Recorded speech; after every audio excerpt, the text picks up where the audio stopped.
பெரிய ஜனநாயக நாடு, டெமோக்ரஸி ஆஃப் கண்ட்ரி அப்படின்னு சொல்லிட்டு இந்தியா பெரிய நாடுன்னு சொல்லிட்டு இருக்காங்க. ஆனால் இன்றைக்கி வந்து இந்தியா தலைகுனியிற அளவுக்கு வந்து தேர்தல் ஆணையம் ஒழுங்காக பதில் சொல்லலை.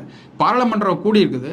அந்த கூடி இருக்கிறது வந்து அத்தனை எம்எல்ஏஸ் எல்லாம் ஊர்வலம் போடுறாங்க. அதை தடுத்து நிறுத்த காரணம் என்ன? நீ உண்மையை மறைக்கிறதுக்கு காரணம் என்ன? நீ வந்து ஓப்பனாக விட வேண்டியதானே? தேர்தல் ஆணையத்துக்கு வந்து ஊர்வலம் போக வச்ச வேண்டியதானே? நீ கட்டுக்கோப்பை வந்து இப்படியே அடக்கி ஆடுறது எவ்வளோ நாளைக்கு அப்படிங்கிறது வந்து.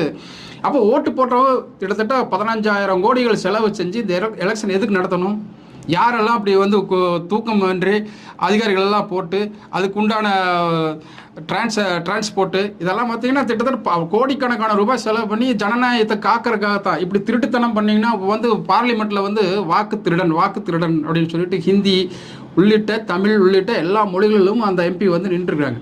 இந்த ஃபோட்டோ எடுத்து அமெரிக்கா போன்ற நாடுகளெல்லாம் பார்க்குற போது அவன் படிக்கிற போது எப்படி இருக்கும்? எல்லா செய்தி நிறுவனங்களும் அதை ஃப்ளாஷ் நியூஸ் பண்ண ஆரம்பிச்சாங்க. தீ ஃபோட்டோன்னு போடுறான். இப்போ